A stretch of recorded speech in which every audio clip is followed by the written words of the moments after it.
Okay, so we said that the Torah is actually the secret meaning of the Ir Miklat. And we say that the Ir Miklat is a place where it's going to be a tikkun for the accidental murderer, which we said was every sin, essentially. And if you go into this miklat, you're going to be saved, right? Which is essentially a tikkun for the whole Eitz Hadas, and it's a tikkun for every sin in the world. What is the secret of the Ir Miklat? So we said it's really Torah, because Divrei Torah Koltin, first of all, the words of Torah take you in and give you salvation, or give you refuge. And also we said a beautiful thing, that the Ir, the city, is a euphemism for the entire Torah, because the letters are called stones, and if you put a bunch of them together, you get houses, which are called words. You put all those houses together, you get a whole city, which basically the Torah is another way of saying the letters of the entire Torah gathered together. And they're koltin. Why do we call it koltin? Which means to internalize. That the Torah is like you internalize it, and it sort of consumes you. And in that space where you've run through the Torah, the base medrash, you're free from the goel hadam, the pursuer of the blood, which is your yetzer hara.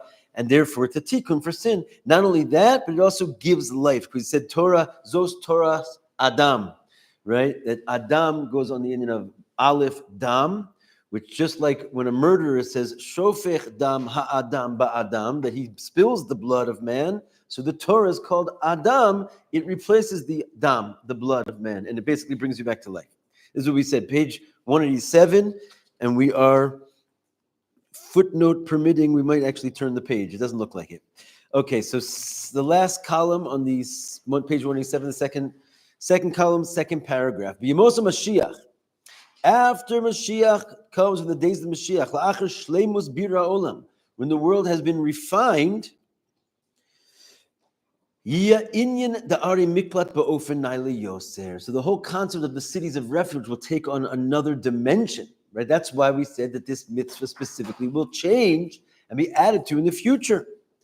Yedua, it's known. Shegam b'yemos Mashiach k'shetushlam avodas b'nei Yisrael b'bir hatov min hara, that even when he says it's known, right? This is kind of a special piece of knowledge that not everybody knows, but in the days of Mashiach, even when the avoda of the b'nei Yisrael of refining good from evil will be complete, and we'll reach this perfection, which is basically before the sin of man, right? We're going to get back to the garden, basically. Guess what? There still will be evil in the world. Because if you think about it, even in Gan Eden, there was evil in the garden, right? The idea of finishing the refinement of the world and reaching these days of Mashiach doesn't actually mean the removal of evil. It just puts us back in Gan Eden territory where there's evil. It's just concentrated in one place. Let us take a look here. Let's take a look at footnote 108. So he says, only after what's called the days of Mashiach, in the next stage, which is called Olam HaTchiyah, which is the realm of the world of resurrection, then Yibatel HaKadosh Baruch Hu Mitzias Adam Min Ha'olam. There, Baruch Hashem, eventually will become a time when there is no evil in the world, but it's not called Yemos HaMashiach. It's called Tchias HaMesim. Then the evil will be removed, as it says, as Ruach Atuma Avir Min Ha'aretz. There is, of course, this pasuk that we constantly remind ourselves that the spirit of impurity will be removed from the world, but that goes on Tchias HaMesim, not on Yemos HaMashiach, Yoshua. It's different than it's amazing. So Mashiach arrives, that doesn't necessarily mean it's amazing comes with it. Exactly. However, there are certain areas where we find that certain tzaddikim can be resurrected first. So like the period of general Tchias HaMesim might be different than a few bodedim, individuals that get resurrected. But generally, yes, there's two different periods. Yemos Mashiach, period 1, Tchias HaMesim, period 2. So yeah, everyone is saying, well, Mashiach's not here because I don't see the dead resurrecting. They're just like sort of misinformed on what's going on. Yeah. Mashiach, is there that concept like we will know Hashem? Like with that? Yes. No, we'll know Hashem. So then, it says all the Jewish people will be Chachamim Gedolim, and will be Yodim Hanistarim, Devarim Sumim. We're going to know secret things, and like basically Is that like then concept like shluchim, like all no longer be needed? Would you like Mashiach? Because Seemingly, they don't need people to teach them. kulam yuduosi. Yes, lo yulamid ish nirehu. Everyone will know me, and yes. For sure, the idea of like ending the concept of mashpi and makabel, it's part of the idea that everyone will know Hashem. That's Yemos Mashiach. But Yemos Mashiach, it doesn't. We keep pointing this out. It doesn't say Yom Mashiach. So Yemos Mashiach means days of Mashiach. It's clearly a process that has a long, hopefully not too long, but it has a process of basically revealing itself to get to the tachlis of Yemos Mashiach. So it says, and seemingly, as far as the Rebbe's declarations, the Yemos Mashiach certainly have already begun, right? The question is, have they been completed? And certainly we haven't gotten Tchias HaMesim and other fun times. What's the indicator that they've begun? Just his declaration that we've completed the Vodas HaBirurim, and he said that basically, he said Mashiach is here. You have to just open your eyes.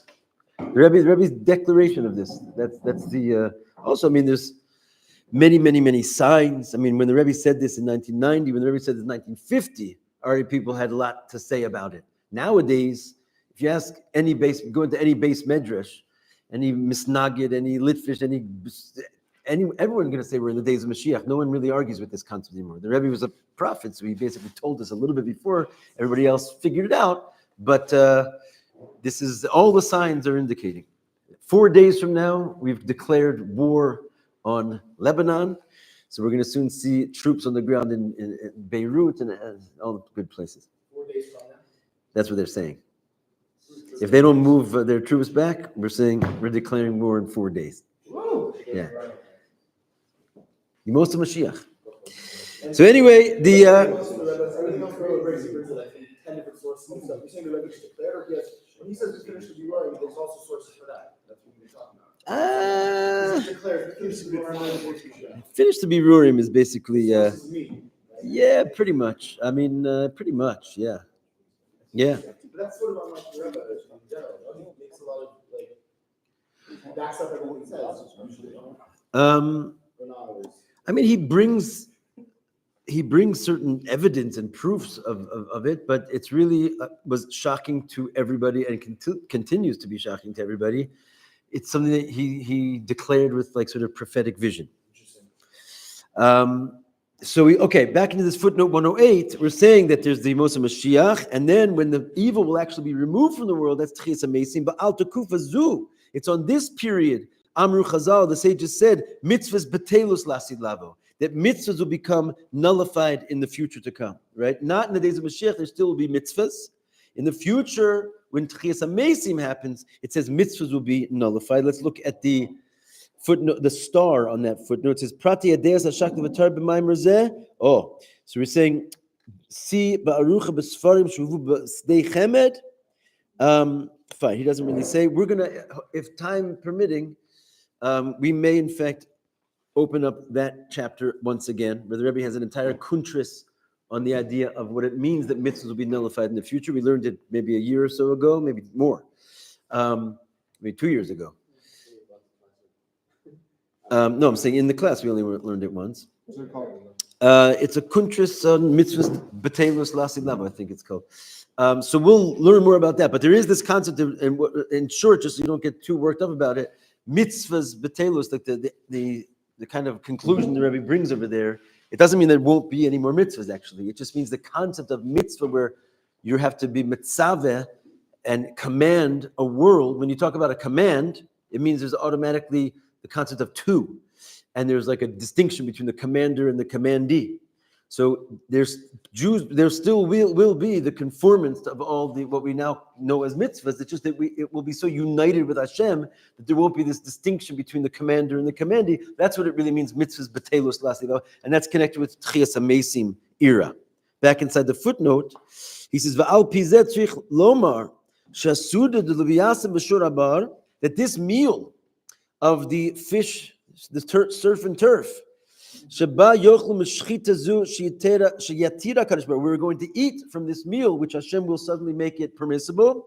Mashiach. This is going to be still yet in the days of Mashiach. So this big whole conversation we're right now having is that Mashiach's going to come and bring Torah Hadasha. That's not talking about the days of Tchias HaMesim. It's talking about beforehand, because there's still mitzvahs. In other words, we still have to have like a heter, so to speak, of this shchita. Lifnei Tchias HaMesim. Right? Ki la'achri shemitzvahs b'telos, because once mitzvahs are batul, ein makom l'shak l'bataria. There's not going to be any more sort of going back and forth of what the Midrash asks. Zohi shchita kashera. Like when the Midrash is saying, is this a kosher shchita? It's not a kosher shchita. That question will no longer be relevant in Tchias HaMesim. So the Rebbe is just focusing on actually the timeline of what we're talking about. The ein tzorich b'chiddush Torah. We're not going to need a chiddush Torah in the times of Tchias HaMesim to suddenly make it mutter, because there's not even going to be mitzvahs in the normal sense of the word. Okay, so back inside the text, l'chein yishar hatzorich ba'ari miklat. Therefore, the Rebbe is now answering one of our difficult questions, which is why, when Mashiach comes, are we going to have even 6 cities of refuge, let alone 3 more? We said there's not going to be any evil in the world. What do we need it for? What did we just answer? There is going to be evil in the world. Simple answer. Because we're talking about the Emos Mashiach, and we're not talking about Tchias HaMesim. There's still the existence of evil in the world. There still needs to be a safeguard against it with these cities of refuge. Again, footnote 109, he says, Valderech shagam b'Emos Mashiach. This is similar to what we said earlier, that in the days of Mashiach, yitzrachu leida hilchas isa v'heter tum v'tar. We're still going to have to learn a little bit of nigla. Remember we said, in nowadays it's mostly nigla and a little bit of Chassidus. In the future it's going to be all Chassidus and a little bit of nigla. Why are we going to have to still learn a little bit of nigla? Because there's still going to be some like concept of the world and evil in it. In other words, not actually birurim, but the recognition that this is good and this is bad is still going to be relevant. So we're going to also have to learn some nigla, i.e. the laws of purity and impurity, the laws of permissible and impermissible. All that is still relevant to at some level, albeit a minimized level in the days of Mashiach. As we said, we're not going to have to really dig deep into them, because as we already mentioned, they'll all be revealed before the Jewish people without even really having to look for it, and without possibly being forgotten because of our high level that we'll be on. What time are we looking at right now? Here, pass these around. We got to get to the next page. Mazel tov, we made it to the next page. That was like a week-long paragraph there. This is the same one. Same one? That one is. You have it? Page 188. So therefore, there still will be the existence of the cities of refuge. Kedei lishlol efsharus. In order to negate, and he puts into the word here in italics, it's very important, this italics, the possibility. In other words, what are the cities of refuge going to be doing there? There's evil in the world, and some of these cities of refuge are not going to be a place where someone runs when the evil shows itself. They're going to be a place where they stop the possibility of the evil coming out. They're there to basically negate this eventuality so it won't happen. In other words, it could happen because there's evil in the world. There could be a situation where the evil will express itself, and therefore the existence of these cities of refuge will be there because there's still evil in the world to negate that possibility. And this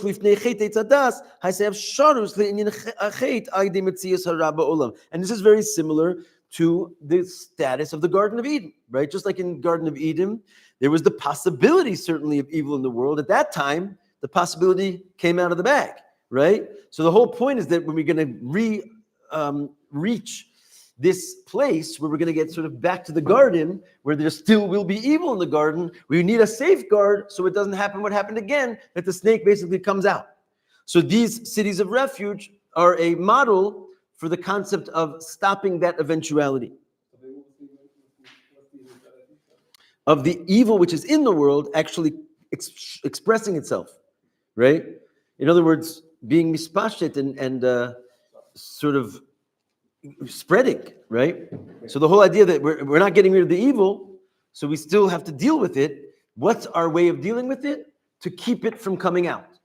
Just like Adam HaRishon was not able to do, right? Doesn't it say, Tanya, that evil only, I guess, exists when we do a sin, Yeah. So the So- cities of refuge would then sort of stop us from doing a sin. right, but then the evil's not there in the first place. It's potential evil, right? So what would be the difference between, like, times of Mashiach and Techias and Mesim in that regard? There won't even be a potential Like, for it would evil. be impossible. Impossible to sin. Yeah. The ruach hatuma avim min haaretz. All concept of negativity and concealment of God will be removed. There won't be possible. That's why it's also not really shy to command you, where it's like you're over here, he's over here, and you have some kind of a blanket in between where you have to make a free choice, right? All that will sort of disappear.